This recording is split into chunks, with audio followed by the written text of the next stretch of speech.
Good evening, guys. Good evening, sir. We are the group 5. So today, tonight, we discuss about social media and identity construction. So, what is social media?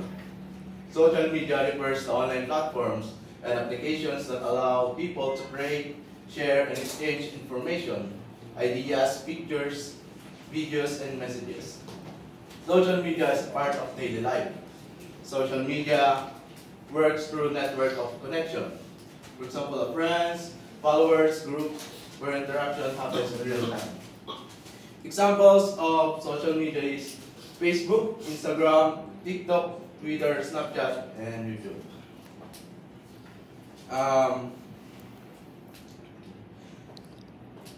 Through these platforms, we can express ourselves, connect with others, and share different parts of our lives. What is identity construction? Identity construction is the process of creating, expressing, and shaping one's sense of self. It is how people show who they are, what they value, and how they want others to see them. This can happen in daily life, and through clothes, behaviors, language, and online through profiles, posts, and photos. Online shape through posts, profile photos, caption, and interaction.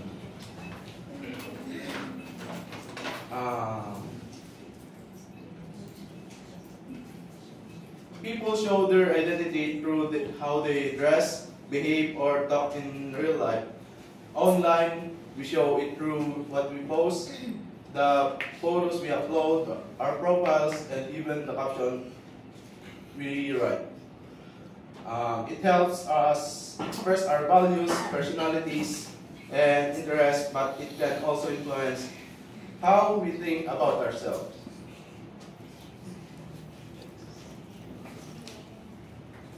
Representation of self in everyday life. In 1959, Irving Goffman explained that social life can be compared to a spherical performance. People are like actors who present themselves in different ways depending on the situation.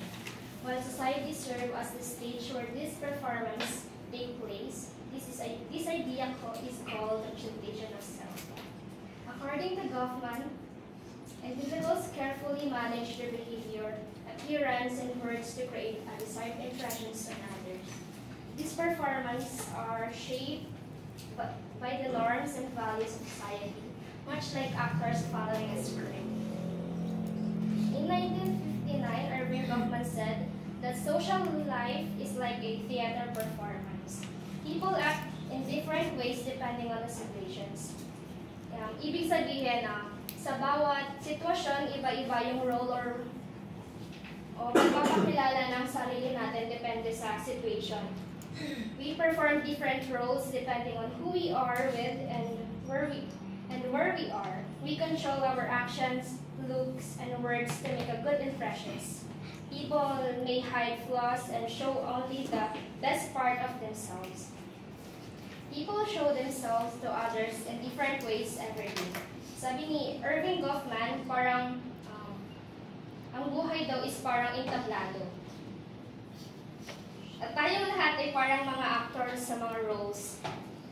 Parang pakitang tao siya in a good way.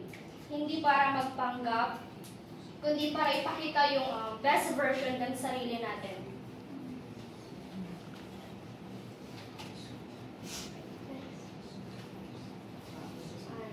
Here are the concept ng theory ng Goffman. Front stage, public area where individuals present themselves to meet social expectations. This is the public area kung saan ipinapakita natin yung maayos at natural na ugali natin, yung mga magaganda na flowery garlands. We act according to social expectations. For instance, posting pictures or updates on social media to show happy or successful image to others. stage is private space where individual can relax and drop their roles. Ito naman yung private stage kung saan nagiging totoo tayo sa mga sarili natin. Private side where we can be ourselves without worrying about others' opinion. No filter, walang script, just being true to yourself. And impression management, efforts to control how others perceive as through actions, appearance, and behavior. It refers to how people carefully choose what to post, share, or show online to shape how others see them and build a desired identity. For example, we post good pictures on social media or speak nicely in public to make a good impressions. And last, the roles and scripts. People follow social norms and rules similar to action following a script. Parang sa theater, may script kang sinusunod. When it comes to social media, kung ano yung trend, ginagaya mo, sumusunod ka sa flow ng social media. Online versus offline identity. Online identity, this is who we are on the internet, especially on social media. It is shown through profile, pictures, post, captions, stories, and comment. Often it is more controlled and curated because people choose what to share and what to hide. Ang online identity is kung paano natin ipakita yung sarili natin sa internet, lalo na sa social media. Dito nakikita ng mga tao kung sino tayo sa pamamagitan ng profile pictures, post, captions, stories, and comments. Mas pinipili din natin yung mga ipinapakita natin sa social media sa pamamagitan ng edit, sa paggamit ng AI, minsan para mas maging good impressions sa iba. Pwede may mga posts din na hindi natin nagustuhan, pwede natin siyang i-delete agad. And when it comes to offline identity, this is who we are in real life. It is shown through face-to-face interactions, body language, tone of voice, and daily rules, like being a student, child, or worker. People can see the natural side of us, including both strengths and weaknesses. Ang offline identity is kung sino talaga tayo sa totoong buhay. Dito nakikita ng mga tao yung totoong ugali natin sa pamamagitan ng pakikisalamuha sa iba, sa body language, at kung paano yung tono ng pananalita natin sa pang-araw-araw. Sa offline identity din, mas natural tayo nakikilala ng ibang tao, yung mga kahinaan natin, mas nai-emphasize niya. Kung sa online identity, ang pinost mo doon is strong and independent ka. Pero behind the offline identity, yung real world mo na hindi ka pala ganun when it comes to online identity. Next is social media shapes identity construction. Number one is self-presentation. People choose what to post, photos, videos, captions to show who they are. Example, sharing art online builds an identity as creative. Sa self-presentation po, isang example po is an artist posting their paintings to recognize as creative. Or a fitness enthusiast sharing or videos to present a healthy lifestyle. Yan po is parang, for example po, nag-post ka po ng painting mo sa Facebook is marirecognize agad na siya na ikaw ay isang creative person. And number two po is feedback and validation. Likes, shares, and comments influence self-esteem in how people see themselves. Positive feedback strengthens identity, while negative feedback may cause. Example po is receiving many positive comments on a fashion post can boost confidence in one's style, while negative comments might cause self-doubt. Next one. Social media comparison. Seeing others posts leads people to compare their looks, achievements, or lifestyle. This can motivate self-improvement but also lower confidence. For example po is yung viewing your friends. Example po is yung seeing classmates post about their awards can make you compare your achievements. Number 4 is exploration and experimentation. Social media allows people to try out different rules, styles, and communities. An example is a shy student may act more confident on TikTok gaming platform. Number 5 is belonging and communities. Joining groups and online communities help people find others with similar interests, values, or cultures. Example po is someone interested in environmental activism might join online forums or groups to feel part of a cause and strengthen their identity as an activism. Positive effects of social media on identity. Self-expression, people can show talents, belief, and creativity.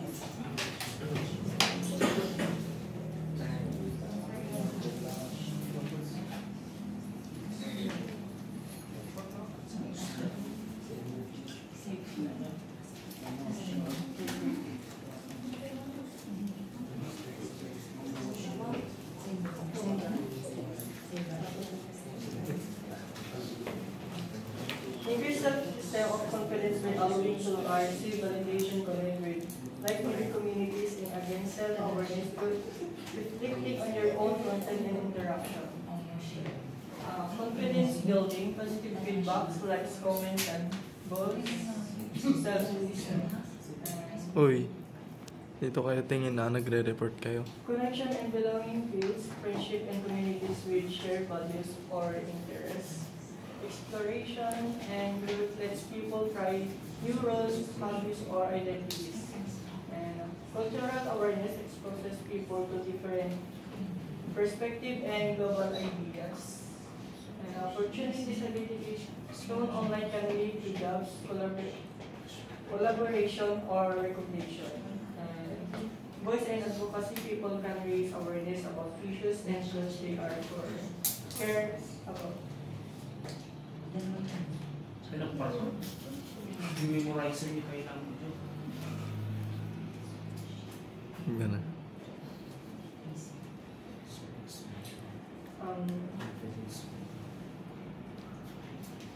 Positive is a social media affects identity by providing platforms for self-expression, exploration, and connection with like-minded communities. It allows individuals to receive feedback and on how they present themselves and validation from peers and connect with others who share similar interests or cultural background.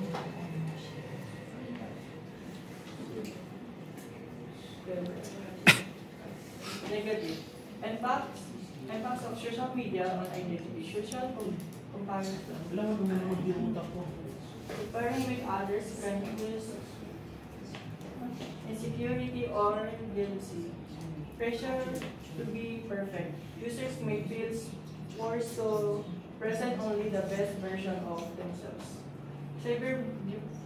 Cyberbullying and harassment. Negative comments can damage self-image and mental health. Fake identities. Some people present false versions of themselves, catfishing and scams. Privacy risks. Oversharing can expose users to danger like stalking or scams. Validation. Dependence, relying too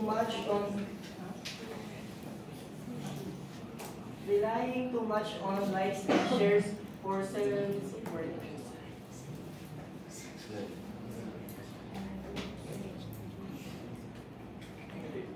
The main negatives of social media include negative impacts on mental health like increased anxiety, depression, and body image issues from constant comparison and cyberbullying. Addiction and time wasting that can lead to social isolation and poor productivity and privacy risk from oversharing personal information.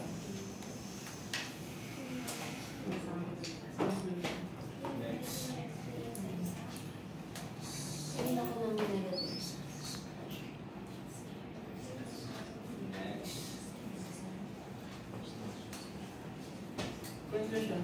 Social media and identity construction are closely connected in today life. Social media gives people a platform to express themselves, connect with others, and build communities that shape their identity. It has many positive effects such as boosting confidence, enhancing education, and providing space for self-expression. However, it also has negative effects like pressure to be perfect, fake identities, and cyberbullying which can harm self-esteem. And they is to use social media wisely and ethically so that our own identity reflects our true self and supporting personality. Thank you. Thank you. Number 5. Manganan. Ay,